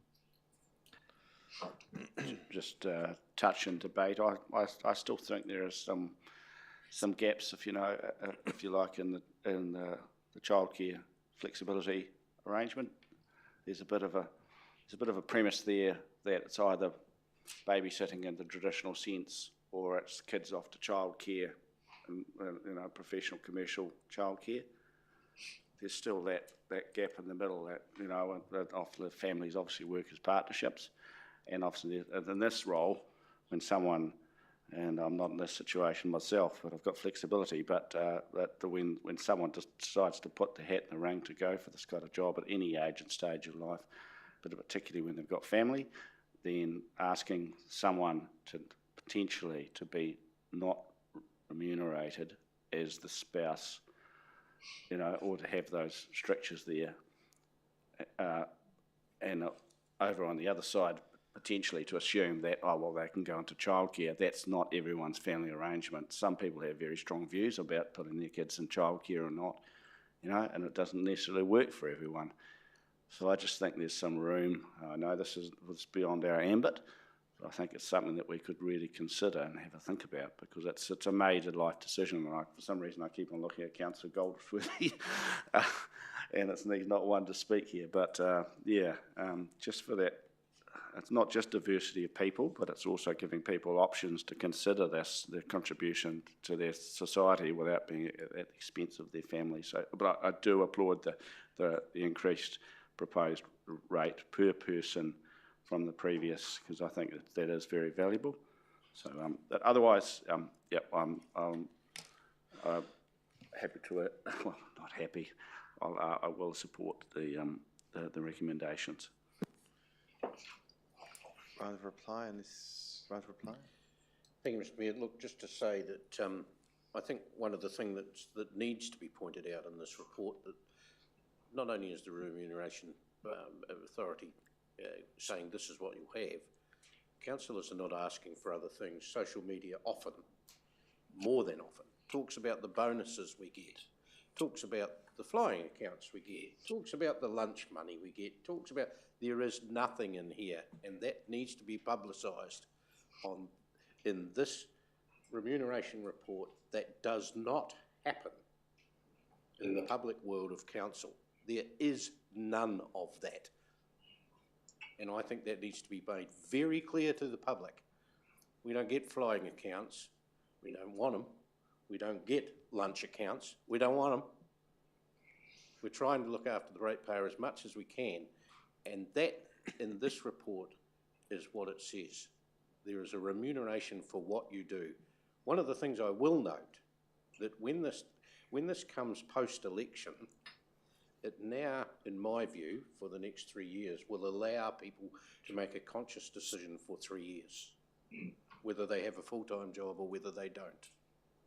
That is a massive difference for this council and a growth council. It is a huge difference. The work to build a road, a kilometre of road, is no different in Christchurch than it is in Waimakariri. It takes the same time, the same effort, and the same amount of people to do it. So now I think people have a democratic decision they can make and become a full-time councillor for 3 years, which hasn't been an option for some time. Okay, with that, on those wise words, I'll put the recommendation. All those in favour, please say aye. Aye. Contrary, declare that carried.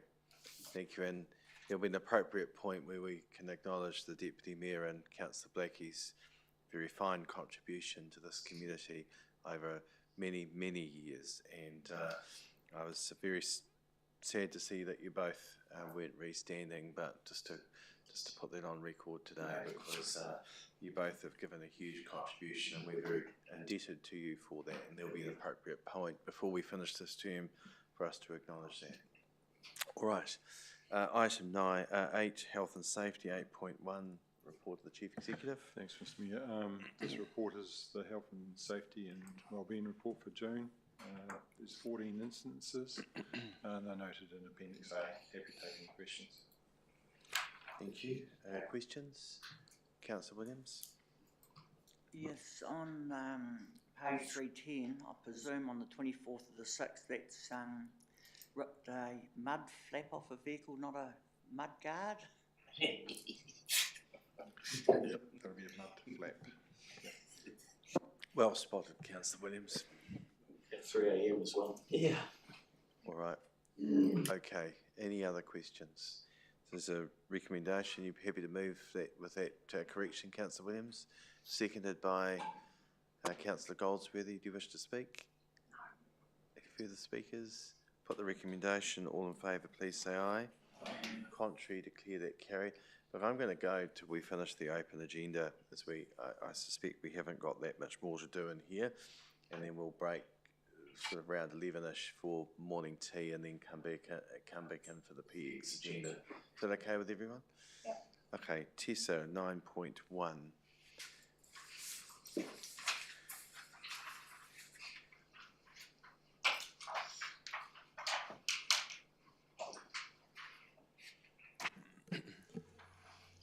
Thank you. And you'll note that I have brought Sylvia from the policy team with me this morning. I'd really like to acknowledge the extensive work that Sylvia did around supporting us with framing the strategy, gathering the formative data that you will see as an appendix to the strategic document. Her support and the support of her team is incredibly valuable, so thank you. So the intention of the report that you have in front of you is to seek Council approval for the Community Development Strategy on the recommendation of Council's Community and Recreation Committee at their July meeting. The strategy outlines a comprehensive plan for enhancing the social and economic well-being and resilience of the Waimakariri district. Its intent is to frame the role of Council as facilitator and, as Councillor Fulton highlighted earlier, enabler of community response to clearly evidenced community issues, opportunities and aspirations. You will note that the approach centres on continuing to facilitate collaboration between various stakeholders, including community, business, education, government and non-government agencies. And the outcomes are obvious. If you look at our community and you see things like Youth Futures and the Mayor's Task Force for Jobs linking young people into employment. It was earlier referenced the project that Karagalak is undertaking to affect community-based housing, so linking into funding opportunities, linking into connections that can make things happen, supporting our community groups to acquire funding, to attain good staff, to have good governance, to be able to market themselves. All of that adds to the strength of the community. Also, you may be aware of Social Services Waimakariri and the Health Advisory Group and various other networks that ensure that we have good social and community support provision and that there isn't a siloing and a competition for funds and resourcing. So I would like to take the draft strategy and the report that accompanies it as read, but I would also like to highlight the extensive engagement applied to ensure the identification of key priorities to be addressed in the strategy and in its subsequent implementation. You will note attached to the report that we did receive a comprehensive consultation response from Health New Zealand to Whātau Ora, and that their recommendations for the implementation of the strategy have been noted and will be applied to the implementation plan. Happy to take the report as read and to answer any questions. Thank you. Questions of Tessa? Councillor Deputy Mayor Atkinson, followed by Councillor Fulton. Thank you. Just in the as a report card for the strategy when it goes in, see about the groups that we help themselves.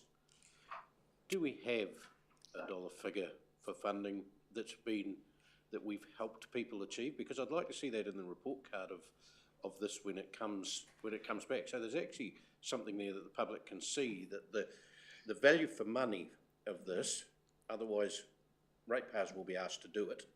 Yes. But we're stopping that happening, yet we don't actually have a figure of how many people you've helped into funding, even in kind as well, would be very helpful. Is that something we could work into this? Absolutely, absolutely. And we do, in the reporting against the old strategy, we generally said what we'd helped, people to acquire funding in dollar terms. But there's also pieces of work around, you talk about in kind, that for every volunteer hour that's facilitated through collaboration, every dollar, another $5 is generated in terms of community good. Thank you. So how will that be reported though? Only through there, or can it be part of the strategy when the reporting of this actual, how does that come back so council knows? So every year, you'll be aware that, some of you will be aware that the community team produce an annual year in review report. And that reports directly on results from the objectives and actions that are outlined in the implementation plan, which we prepare each year for the strategic document. So it will be in that year in review report. Thanks. Thank you. Any further questions? Sorry, Councillor Fulton. Thanks, Mr Mayor. Thanks, Tess, for that report and for that overview, again, of what you do. Interested in youth futures, and you mentioned a reference to the Mayor's task force and that whole program. I think I read just the other day, it said that we are in an intense period of youth unemployment, and a lot of people are in a real bind because they jumped into work when there's work needed during COVID, and then just within the space of sort of 6 months to a year, they're just absolutely blitzed. So, strategically, is there some sort of a need for an overview of the environment that we're in? Because we're in a sort of exceptional times, I understand, for youth. So in terms of youth employment, a couple of things. So we, under the Mayor's Task Force for Jobs, we were previously engaged for youth not in education, employment or training. So they could be 16 years of age. The government are really keen to see people off benefits. So we have our new contract, we acquired significantly more funding for the latest funding round, and the target is to get people off benefits. At the same time, we recognise that for our young job seekers, work readiness is a really big priority. So while we are working to fill those additional roles, we're making sure that our young people are ready to hit the ground with training, with driver licences in the first instance, because driving is the biggest issue for our local rangatahi, with access to certificated, that's not a word, training in things like forklift driving, barista skills, customer service, and the value of the Mayor's Task Force for Jobs program is the holistic wraparound that you apply. So you make sure that you're picking a young person up who may not have particularly a good set of skills or confidence, and you're creating a real well-rounded, skilled person to be able to pick up opportunities. In terms of opportunities, because I think that's what you were asking, the facilitator spends considerable amount of time building relationships with local employers, and because they support the young person through that first 3 to 6 months of their employment, the outcomes are a lot more positive than they would be otherwise. Is that helpful? Yes, thank you. And just secondary for me, just in terms of your forward planning, your data gathering, we won't have a census. So is it too soon to say how you're going to deal with that, the data capture, because I understand it's critical to what you do? There are various data sets that come from various agencies across the country, and when we get in, Sylvia's probably in a better position to answer this than me, so chip in, Sylvia. Thank you. So Statistics New Zealand obviously have a plan for how they're going to work around census changing, and I went to some workshops around that last year, and it was around the evidence that they already have, the information that they have. So they will be providing statistics for us, but a lot of the statistics that we gathered actually come from other sources, and that's about, again, working with the agency partners. There's a lot of good research undertaken by foundations and that, again, which we can then access, and as long as we check their sources. But often trying to get statistics from the national level brought down to our district and being able to work out within the localities as well, it's a really important exercise. It's not that high level message. And just adding to that, we work closely with the policy team to make sure that things like the customer satisfaction survey and the community survey, the questions mirror the results that we want to report against, so that we're able to put benchmarks in place that we can measure over a period of time. Councillor Cairns, and then after that we'll move to debate, I think. So. Thank you, Mr. Mayor. Thank you, Tessa. With the government talking about that councils should be focusing on core infrastructure, do you believe that the strategy is one of those core? Absolutely, absolutely. If you have strong, resilient communities where people are well connected, where they're empowered to achieve their potential, that has to have economic benefits. It has to have benefits in terms of community safety and district attraction. Look, I see another question. Quickly, Councillor Redmond, because we need to keep moving. We've got a bit to get through today. Thank you, Tessa. Just following on from Councillor Cairns, community outcomes have been redefined in the local government system improvements amendment bill to take away the community aspect and refers to good quality local infrastructure, public service and regulatory functions. So going forward, if this bill is passed, what impact will that have on your community development strategy, which appears to have been stripped out of the local government? I don't see it as having an impact. I think community infrastructure and social infrastructure sit very firmly alongside economic infrastructure. I think the work that is done is evidence-based, and I think that we're in a strong position. Thank you. So I'm going to look for a mover, which is Councillor Cairns, seconded by Councillor Ward. Okay. Councillor Cairns, do you wish to speak? Albeit briefly, thank you, Mr. Mayor. I feel that you should actually just look at the strategy and take it almost as read, but I look at the community development as it just enhances the well-being of individuals and our community. And I get a lot of time, or I spend a lot of time with your team, Tessa. I look at Amy and Caroline in the back of the room. They add a huge amount of value to our community and our groups, particularly around welcoming communities, migrants, and I also would like to highlight the work that you've personally done with the local men's shed and adding value to our community. Deputy Mayor talked about the report card, but some of the things you probably can't measure in terms of the governance or assisting with governance of some of these committees that you guys are involved in.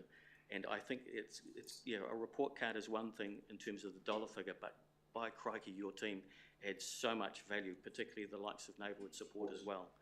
So I would encourage all of the colleagues to actually to vote in favour of this recommendation, and I wish that you, or hope that you continue this great work that you're currently doing in the community. It's just extraordinary, the value that you're adding to our district. So thank you. Councillor Ward. Just quickly, I concur with Councillor Cairns, and it's so important what you do for our community, and it's not a nice to have, as some government people might want us to believe. It's really, really important, and I'll always support what you do and appreciate you and the efforts of you and your team. So thank you, thank you. Thank you. Councillor Mealings. Thank you for this strategy, Tessa. I know you guys have put a lot of work into this. I think it just really has to be said that helping people to positively take part in the fabric of our society and contribute to our communities and the local economy, et cetera, is invaluable and it's necessary. In the recommendations we have here, it talks about how we've had many successful development initiatives over the last 20 years. So that's before one government put well-beings in the LGA, and then another one took them out, and then another one put them back in, and another one took them back out. This predates that. We've been doing this for a long time. We've been recognized for this, and to that effect, the DIA gave us a vehicle to celebrate the work that this community team does in our community for our communities. So I think that in itself actually speaks volumes.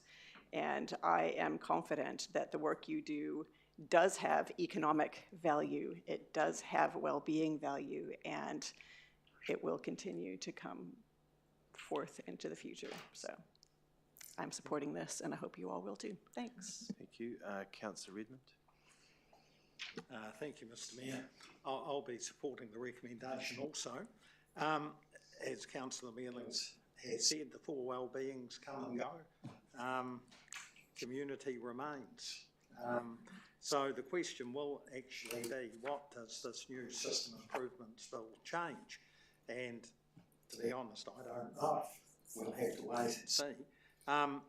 The community team, Tessa, does create a safe, inclusive and connected community, and I think that's one of the things we're known for around here in this district.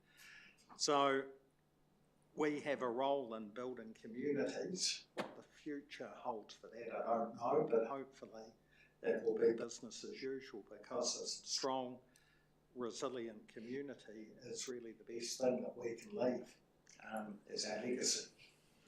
I just want to say, join in and support of comments already been well made. I think our community team do an absolutely outstanding job. They really do. And obviously at the front of the document, I'm endorsing it, so 100% do so. Many years ago, I was part of the Lottery Grants Board, well before I got elected to council, and was a funder of programs here.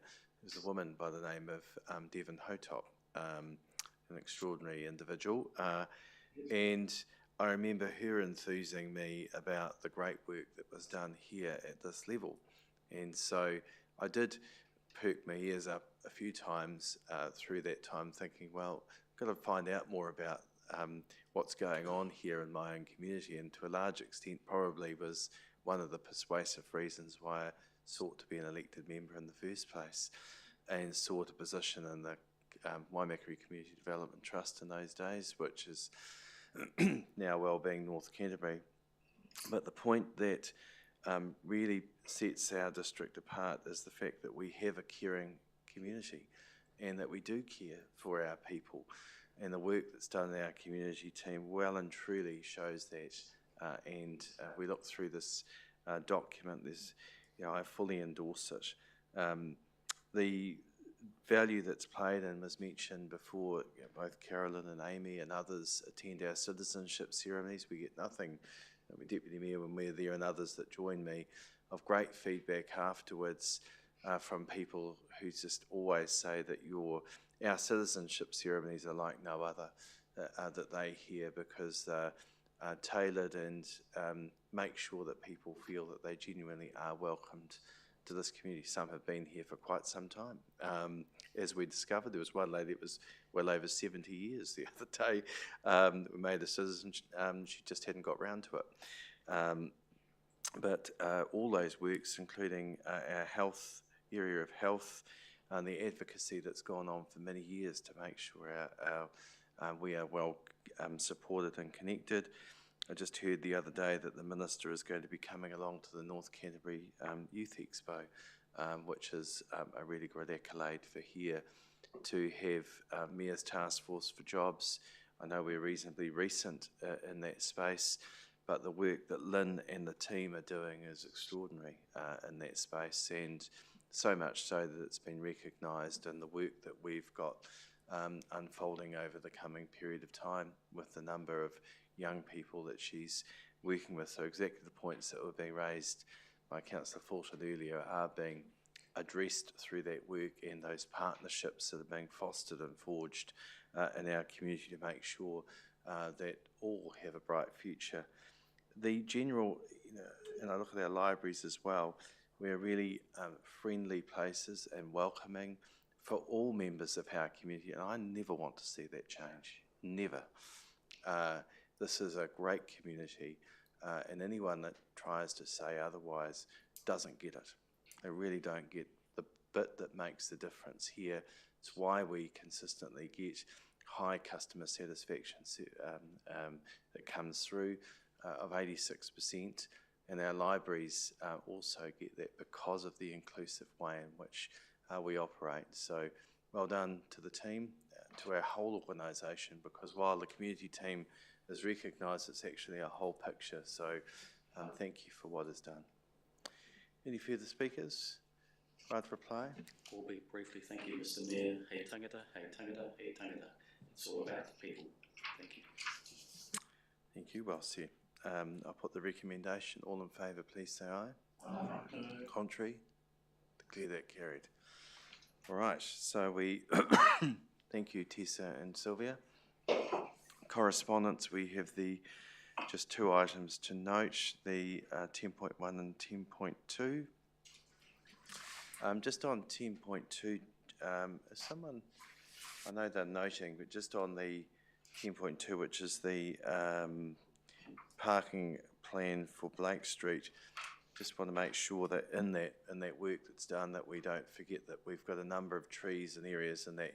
So while we're looking at maximising that area, to try and retain the trees in there would be something that I know that our community, there'd be an outcry if we lost trees in that space. So colleagues that are part of that, and I'm looking at the roading portfolio holder in particular, if you could take note of that. Thank you. Recommendation, so unless there's any questions, someone prepared to move?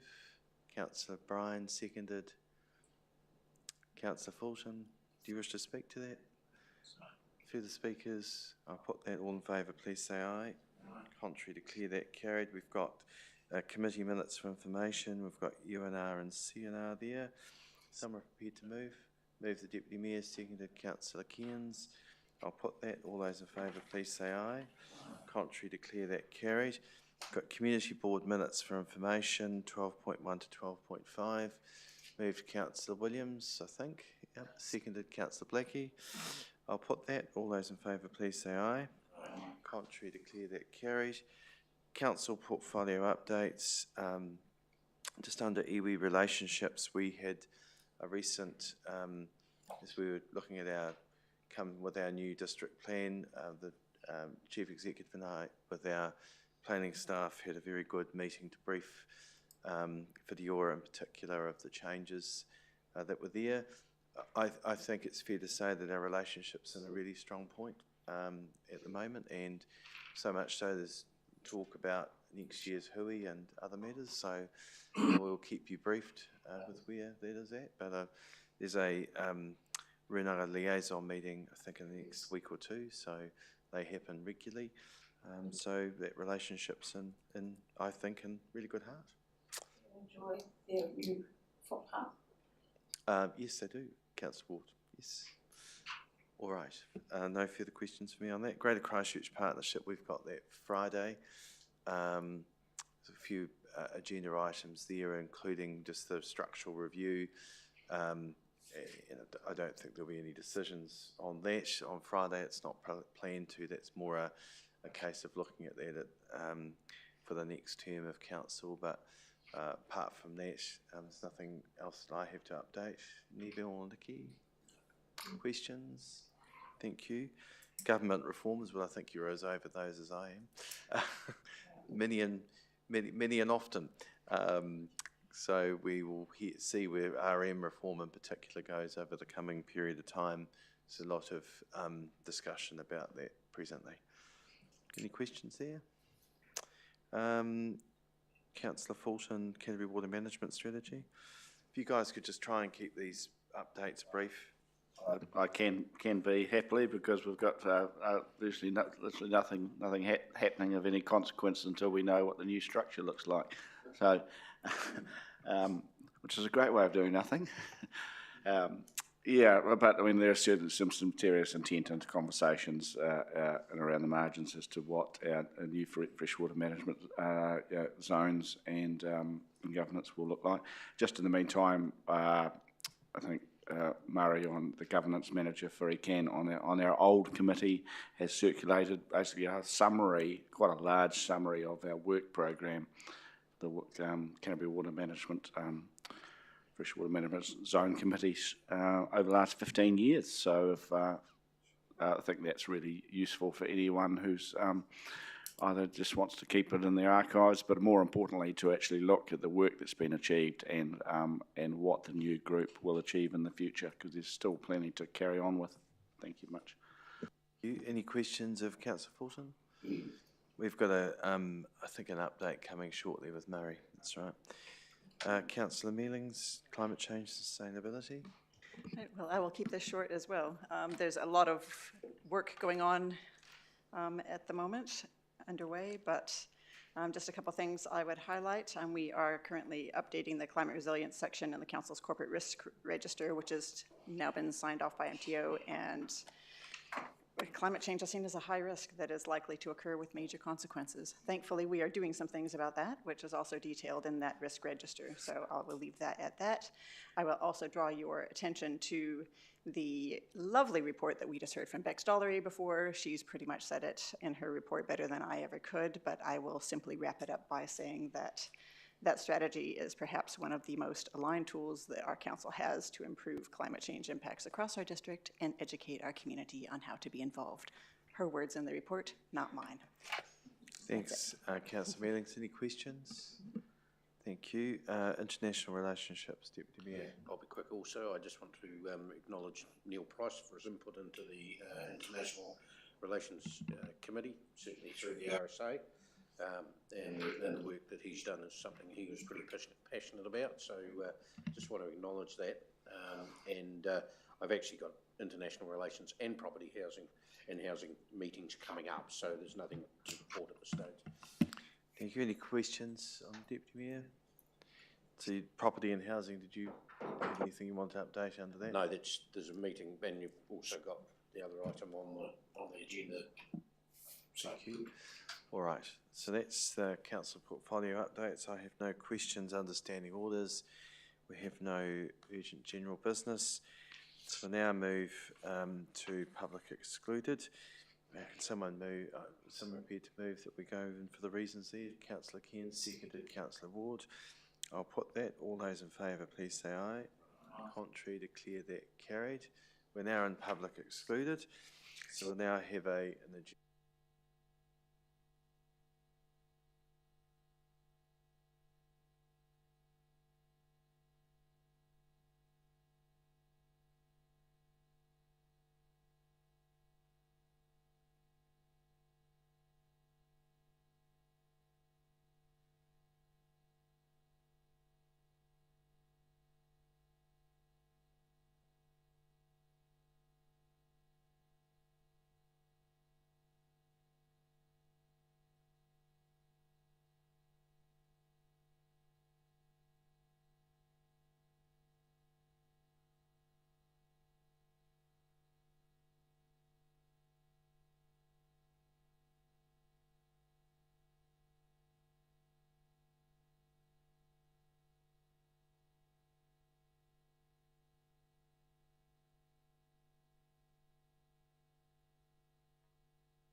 invited to attend here, including the principal of Oxford Area School. So, and that's by agreement with Peter Cooper. So Tim and Nikki and Sarah will join with Joe afterwards, just for a further discussion. There's a bit of work going on this, and where council's position should or shouldn't be in this discussion. So I'll keep you informed around certainly the Oxford related matter. All right, okay, we'll break now for lunch, and those that want to, back here at 1.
Sorry, I've done it again, I think, a couple of times in this term, I've talked about other houses and stuff, and I've dragged you into